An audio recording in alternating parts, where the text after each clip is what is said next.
Message to the Black Man in America by Elijah Muhammad, Part 13. America knows that under her flag we have received nothing but hell, beatings, and killings without due process of the law, day and night, not only in the past but in the present. She wants to make some so-called Negroes believe that the religion of Islam can be thrown out of the window if they turn hypocrites themselves in trying to make democracy work. This is only done to deceive the so-called American Negroes. But I say to every one of you who reads this book that Islam is here among these black people in America to stay as long as their life is in their bodies. The God of Islam, Allah, is with me and will back me and others who are working hard to deliver people from such an evil and merciless race of devils. What glory and honor does a so-called Negro get under the stars and stripes? No honor, no glory, only hell. We have proof of this by their so-called courts of justice. There's no justice for you, and this America knows. She would like to hurt every one of you and make you like it. It pleases her to do you evil, but not to us Muslims. We will declare the truth and die for it. Thanks to Allah for removing fear from us, and I pray He puts it in them, and they may fear and tremble every day until they are taken out of the way. The Monroe, Louisiana Southern courts, with their Southern judges of hatred, are thirsty to take their own law of justice, twist it up, and throw it back upon the shelf. And when they look and see a poor innocent so-called Negro begging for justice, as his grandparents and their grandparents before as far as back 400 years ago did, who received nothing but the spitting of anger and threats of murder among the judges throughout the courts of America. Just to mention, justice for a so-called Negro in the South is an insult to the judge, who is supposed to be the judge of right and wrong between the state and opposing attorneys.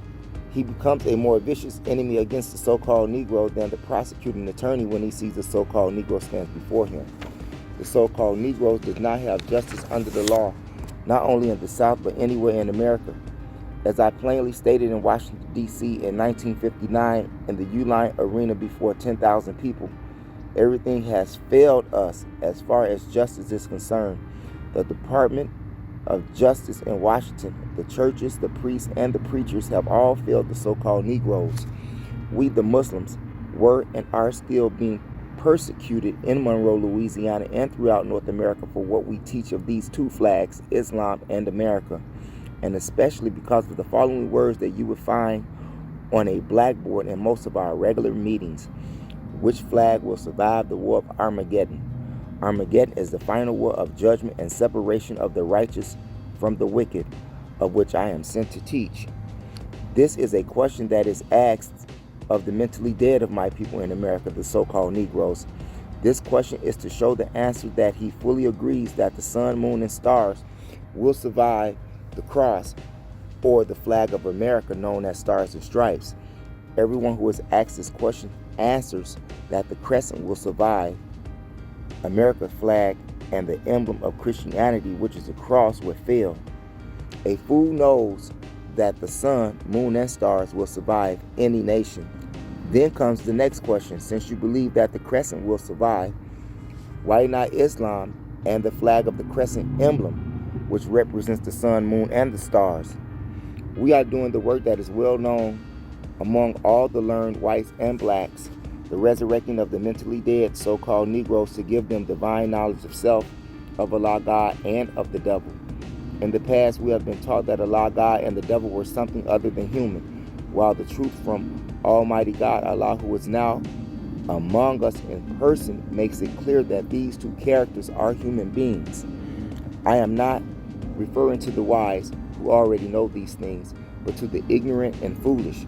If you read your Bible for understanding of the reality of God and the devil, you will also agree that they are human beings and not spirits or non-existing beings.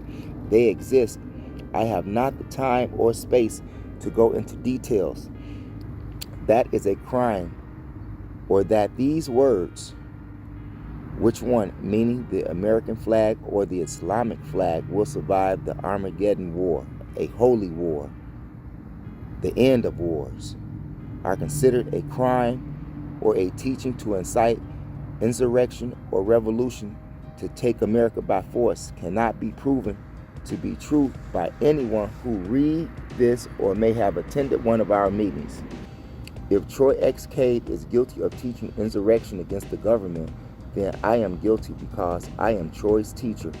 I would rather go to prison in the place of Troy if this is the justice for the truth of Allah gave me. By the help of Allah and by the blood of the original man whose father is the originator, I, Elijah Muhammad, will fight for this cause to get our people justice in America.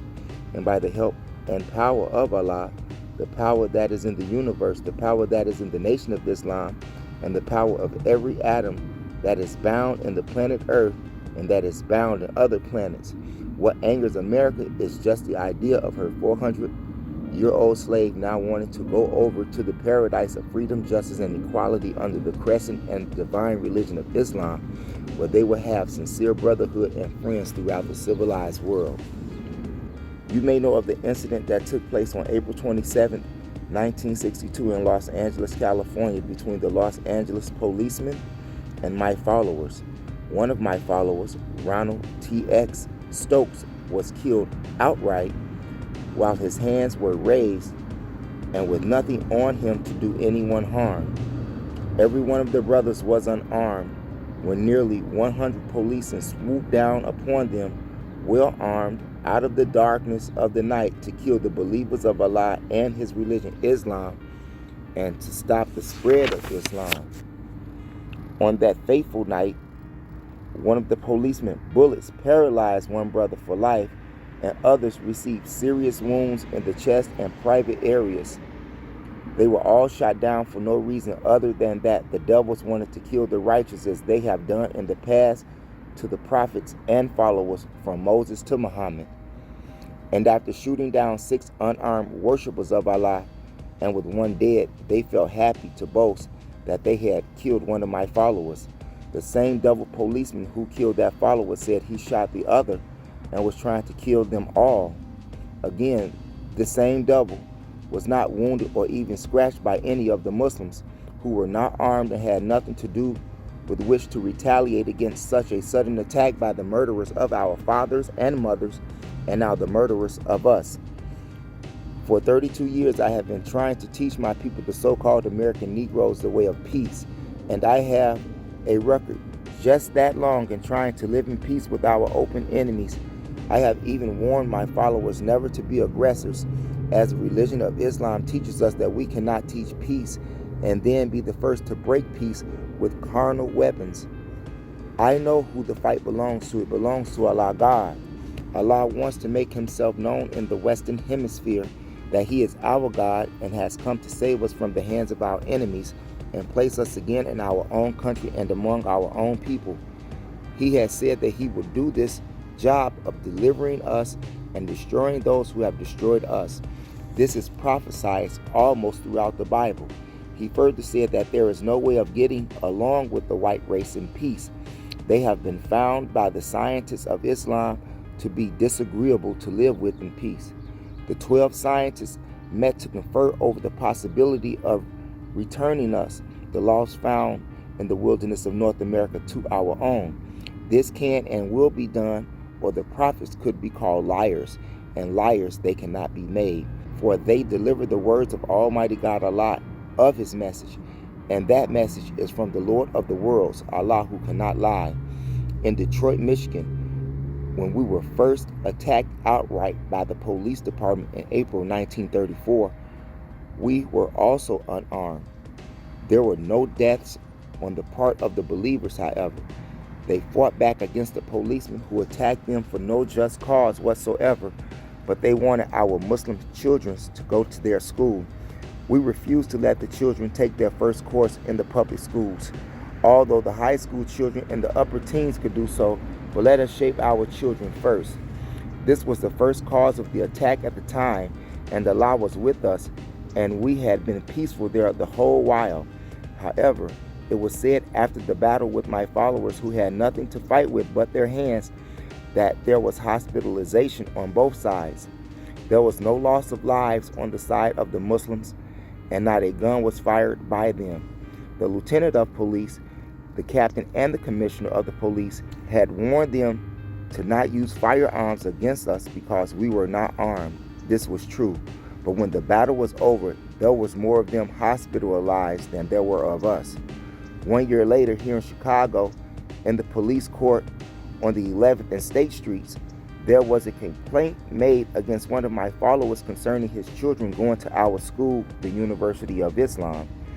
As the courtroom began to fill with spectators, 2 court deputies showed disrespect for the Muslim women. They started pushing them around, and the Muslim brothers resented this harsh handling of the women. The police officers then began beating the men, and almost within seconds the entire courtroom was in a confusion and fight.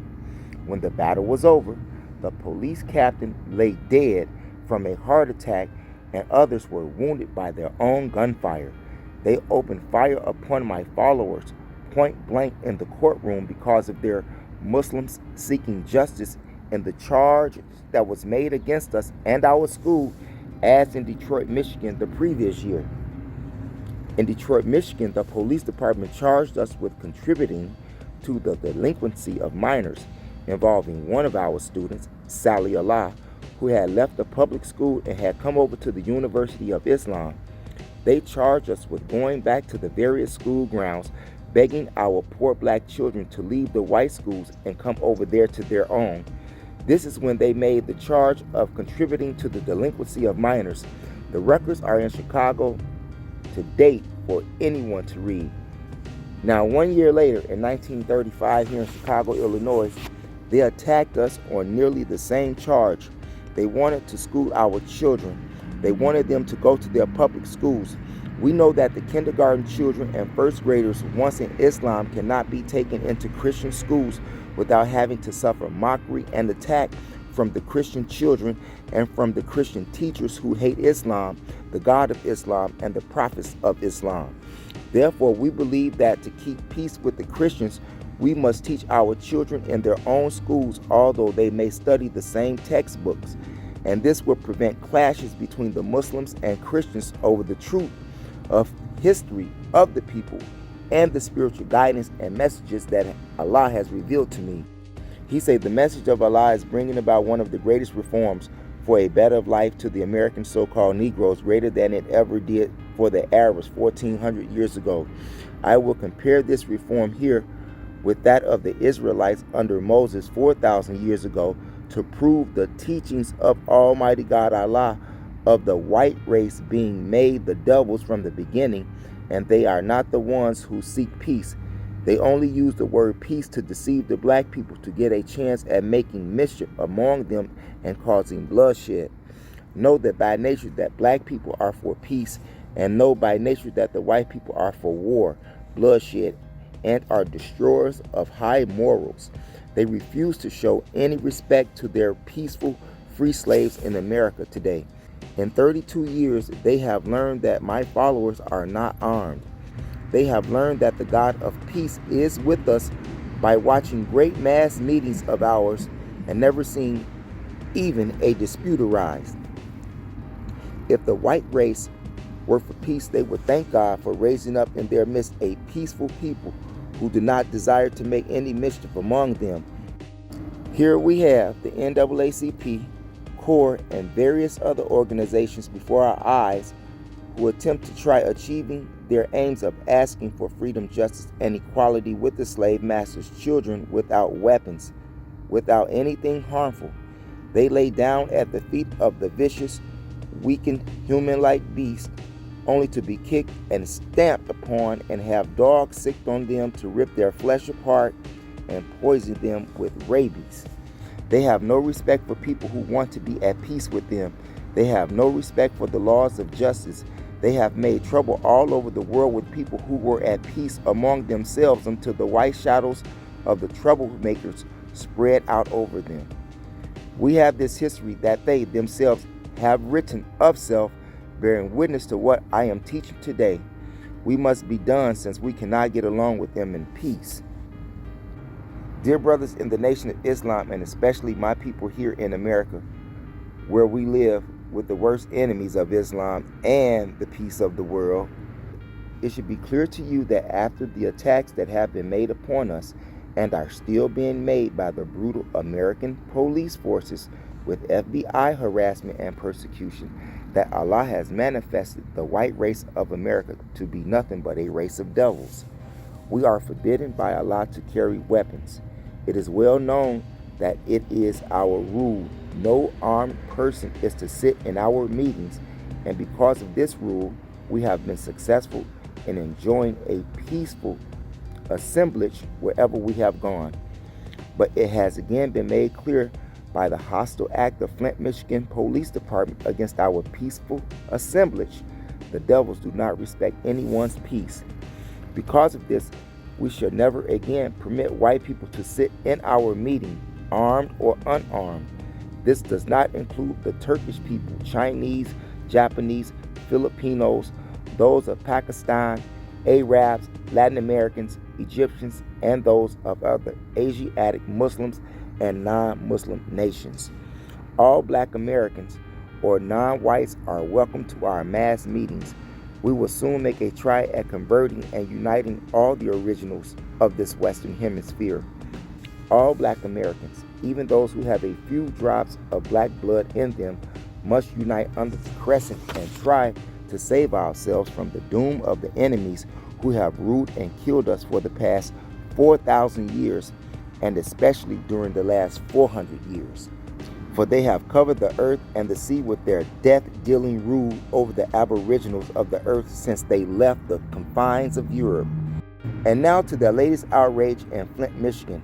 There on October 27, 1963, the police department harassed us for 3 hours in order to enter our meeting, fully armed inside an auditorium filled with peaceful, unarmed people.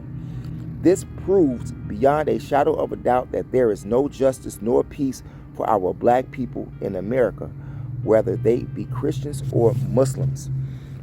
We had rented this public auditorium in Flint to teach the so-called Negro of the presence of Allah, of the judgment of the devils, and of the separation of the two people. Approximately 6,000 people, including 200 or 300 devils, had submitted to being searched for arms and other possessions that might be against the peaceful assembly. A black policeman had entered, but he had surrendered his arms. Later on, however, 2 white officials appeared claiming that their law compels them to go into all public meetings armed and that their weapons were not to be given up. They insisted on coming in with their arms, arrogant upon the right to overrule those who would oppose their entering. I left in the midst of my lecture. I went to the door to speak with the haters of the so-called Negroes. I told them that if they wanted to come in, to do as their white brothers had done, that is, give up their weapons until dismissal. And if anyone acted other than peacefully in our meeting, we would surely let them know and they could arrest them. But this was not enough. They continued to demand entrance without being disarmed. I therefore dismissed the meeting. I could have called their bluff, but there were too many women and children in the audience. Their record of unprovoked evil attacks against our people is a long and vicious one. The attacks began in Detroit, Michigan in 1932, 1933, and 34, and from there to Chicago, Illinois, April 1935, and down to the attack on the murder of Muslims in Los Angeles, California, April 27, 1962. Even under the laws of America, brutal police forces beat black people and deprive them of simple justice, including those who are in prison at the present time and those who are being sent to prison throughout the country. Untold thousands are being held in prison unjustly. Muslim prisoners are making court appeals against the false charges in Monroe, Rochester, New Orleans, Attica, and Baton Rouge, Louisiana, and against unjust court rulings in upper state New York and Massachusetts. The Muslims unjustly charged with attacking the police department in a peaceful assemblage have appealed.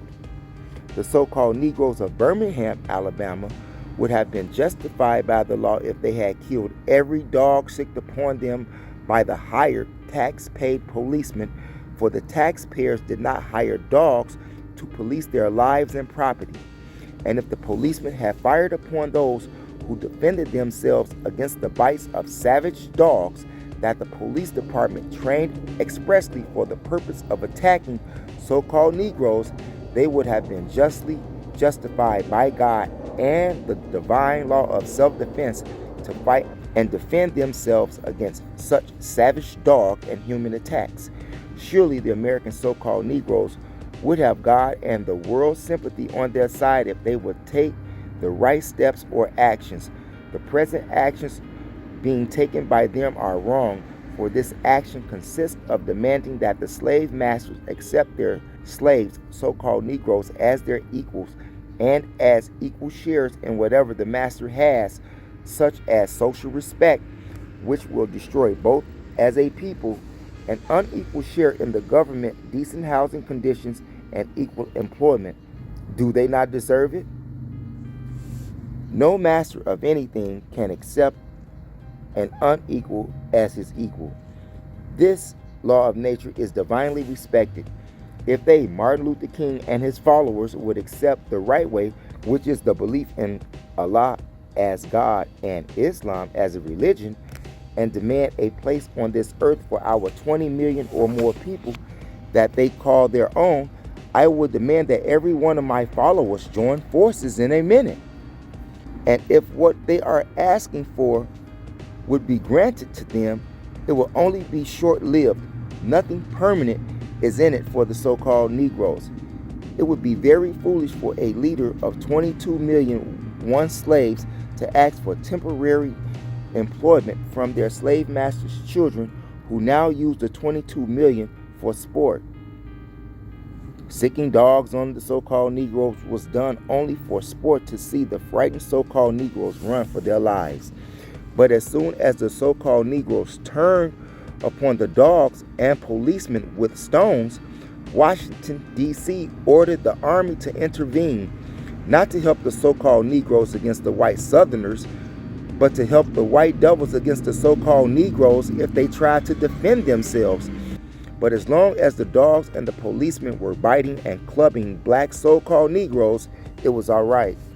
This clearly shows how much we are in a dire need of unity, but the unity must be backed by a power superior to the power of our enemies.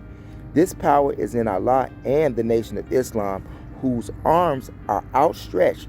If we will only accept them, it is ignorant to look for heaven from the devils who only seek to take you into their doom of hellfire.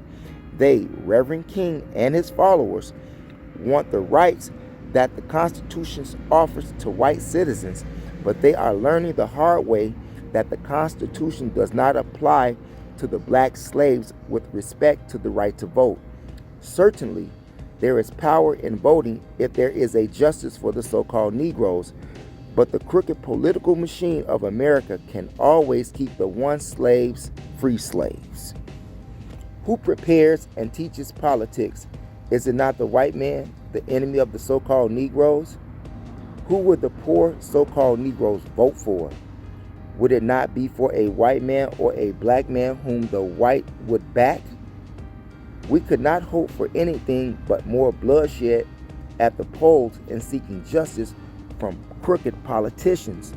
We are a nation within a nation. Why not use these 22 million people's power for their external salvation instead of temporary enjoyment with the same wicked people who murder our people? Let us build our own political machine. Unite with me, and with the help of Allah, I will give you what you want.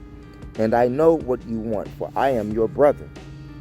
It is now time that you and I take counsel. Of this grief, you and I must suffer. All of these burdens we must bear. It is beyond comprehension that the American government, mistress of the seas, lord of the air, conqueror of outer space, squire of the land, and prowler of the deep bottoms of the ocean, is unable to defend us from assault and murder on the streets of these concrete jungles. The lynchers live right next door, down the street, up the alley, yet they are not brought to justice. What sane man can deny that it is now time that you and I take counsel among ourselves to the end of finding justice for ourselves? When you stand up and speak a word in behalf of your own people, you are classified as a troublemaker. You are classified as a communist, as a race hater, as everything but good. If God has revealed to me the truth of this race of people and yourself, and I tell you of it, and that is the truth, then don't say that I am teaching race hatred. Just say I teach the truth. The message I bring is not for the cowards. Those of you who follow me must be ready to withstand the barbs and insults of those who come to investigate, pry, and claim that our ultimate aim is to undermine the American way of life. We have no such intentions, and our critics know it. How ironic it is that the very people who charge us with disturbing the status quo themselves go around raping, lynching, denying citizens the right to vote, and talking in the halls of Congress to call you and me everything from a beast to an immoral entity. I have no alternative than to tell you that there is not any life beyond the grave. There is no justice in the sweet bye-bye and bye. Immortality is now here. We are the blessed of God, and we must exert every means to protect ourselves.